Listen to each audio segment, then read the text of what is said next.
வணக்கம். அறம் சொல்லும் திருக்குறள். இந்த பகுதியில் இன்றைக்கு அதிகாரம் 4 அரண் வலியுறுத்தல். குறள் எண் 3.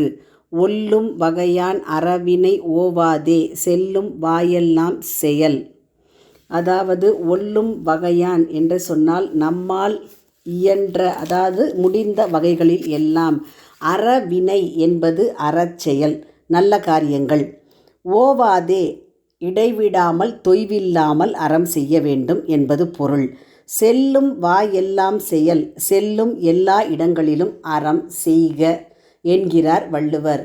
குறளினுடைய பொருள் செய்யக்கூடிய வகையால் எக்காரணத்தாலும் விடாமல் செல்லும் இடமெல்லாம் அறச்செயல்களை போற்றி செய்ய வேண்டும் என்பதாகும்.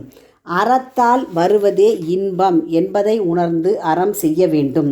அறம் என்பது ஒழுகு நெறி அல்ல, அது ஒழுகி ஆக வேண்டிய நெறி ஆகும், கடைப்பிடிக்க வேண்டிய நெறி என்கிறார் வள்ளுவர். அறத்தை மறத்தல் ஒன்றே ஒருவனுக்கு கேடு விளைய போதுமானது. அறத்தை செல்லும் இடமெல்லாம் இடைவிடாது செய்ய வேண்டும். நன்மை மட்டுமே அன்றி தீமை இன்மையும் அறம் ஆகும். முடிவு நல்லதாக இருக்குமானாலும் அதை அடைவதற்கு உள்ள வழி தவறாக இருந்தால் அத்தவற்றை செய்யலாம் என்பதில் வள்ளுவருக்கு உடன்பாடு இல்லை. வழியும் தூய்மையாகவே இருக்க வேண்டும் என்று வலியுறுத்துகிறார் வள்ளுவர்.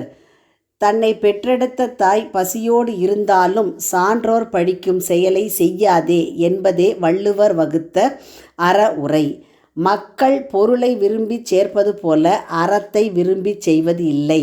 தம்மால் அறம் செய்ய முடியாது என்று சொல்லி சும்மா இருப்பவர்களும் உண்டு. அறம் செய்ய பணம் தேவையில்லை, நல்ல மனமே தேவை. அழைப்பு தேவையில்லை, அன்பே தேவை. செல்வந்தர்கள் வறுமையில் வாடுவோருக்கு உணவு உடை வழங்கி அறம் செய்யலாம்.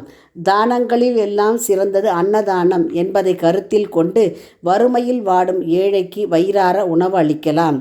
ஆதரவற்றோர் இல்லம், முதியோர் விடுதி, உடல் ஊனமுற்றோர், மனநலம் குன்றியோர் காப்பகம் போன்ற இடங்களுக்கு சென்று அங்குள்ளோரிடம் அன்பு வார்த்தைகள் பேசலாம். மருத்துவ முகாம்களுக்கு சென்று தொண்டாற்றலாம்.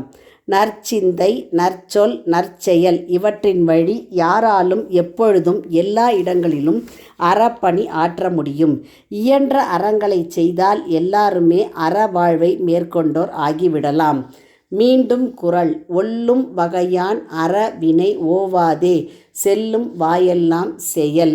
உங்கள் இல்ல குழந்தைகளின் மனதிலே தினம் ஒரு திருக்குறள் பதிய எங்கள் சேனலை சப்ஸ்கிரைப் பண்ணுங்க, லைக் பண்ணுங்க, ஷேர் பண்ணுங்க, கமெண்ட் பண்ணுங்க, சப்ஸ்கிரைப் பண்ணுங்க. நன்றி.